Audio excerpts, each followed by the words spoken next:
Ruben. That's it. That's it, man. That's it right there. That's the thing.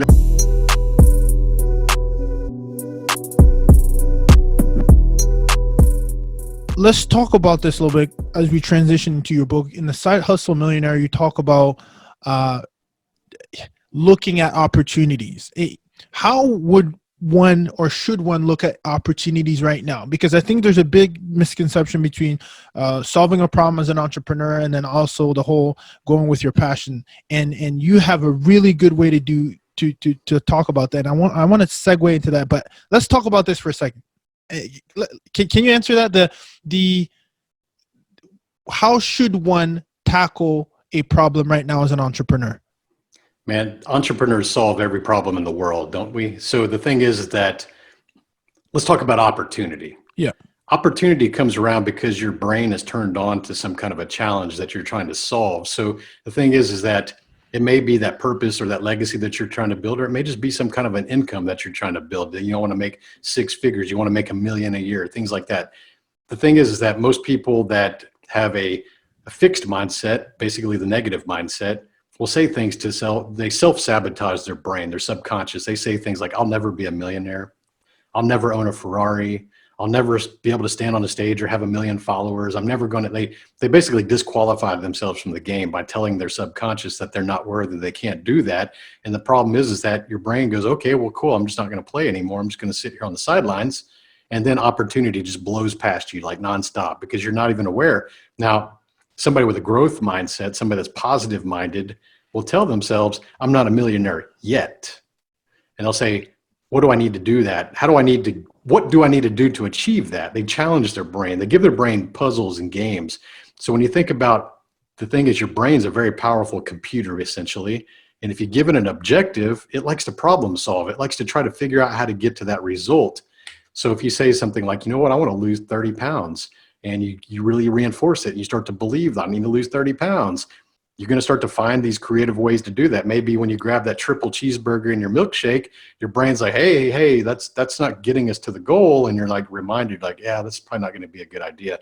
Or maybe you see the new gym that opens up that you just happen to be driving by. You're like, dude, maybe I need to go join that. Maybe that's the answer. So the thing is when we feed our brains with our goals, really projecting forward and visualizing what we would like to have in our lives and what our lifestyles could be, you create those goals in your brain and your subconscious starts to always be looking and scanning your peripheral for opportunities. And when your brain is always looking for those kind of challenges to get you to the goals that you set, it's going to be something that pops out and it's going to be like, Ruben, that's it, man. That's it right there. That's the thing. I've been looking, man. I've been looking for all the stuff and that's the thing right there. And you're going to know deep down into your core that, man, I need to go look into that. Like something's telling me I need to go do that. Or if somebody would have had their brain turned off, dude, they would have never even seen that opportunity. It wouldn't even have been a flag popping up. So opportunity right now is really just to think about, it's like anything, man. It's how you solve a problem or a gripe or how to create some impact. And the thing that I like to challenge people with is that you got to think about impacting millions of people. And I get it because I didn't always think this way. And I want to understand that you're going to step this into it. So earlier I talked about how I can impact one person listening.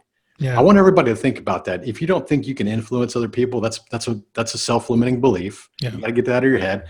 Go impact one person. Go change their life. Go encourage people on your social media. Go give them some credit. Go, see some potential in somebody that doesn't see it for themselves and maybe water that plant, see something results from it. And you're going to start to go, wow, I actually influenced that. That was pretty cool. Now go influence 10 people.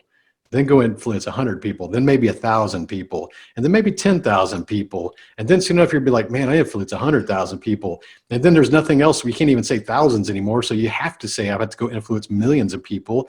And at first, when you start to say that, it's going to sound a little wishy-washy. It's going to be like, man, like I'm going to impact millions of people. You're going to question that because it just sounds so big. But when you've already impacted thousands, the next step is millions. So you have to say that. And you say this enough, you start to believe it and you go, well, that's the reality because I've already impacted millions or I've already impacted thousands. So now I have to impact millions. I've already done thousands. Like I can't go backwards.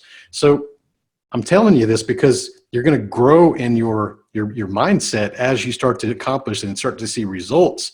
And that's normal. Like people who just walk out there and say, man, I'm going to impact billions of people. Yeah. but they haven't impacted one person. Do you really think that anybody's going to believe that person? They don't even believe it themselves. Okay. They're just doing lip service. They're just basically saying stuff, but it's not true. So I used to say that when I was writing the book, I said, man, I'm going to impact thousands of people. And then it sold 1,000 copies the first week. I was like, oh shit, I guess I'm going to impact 10,000 people.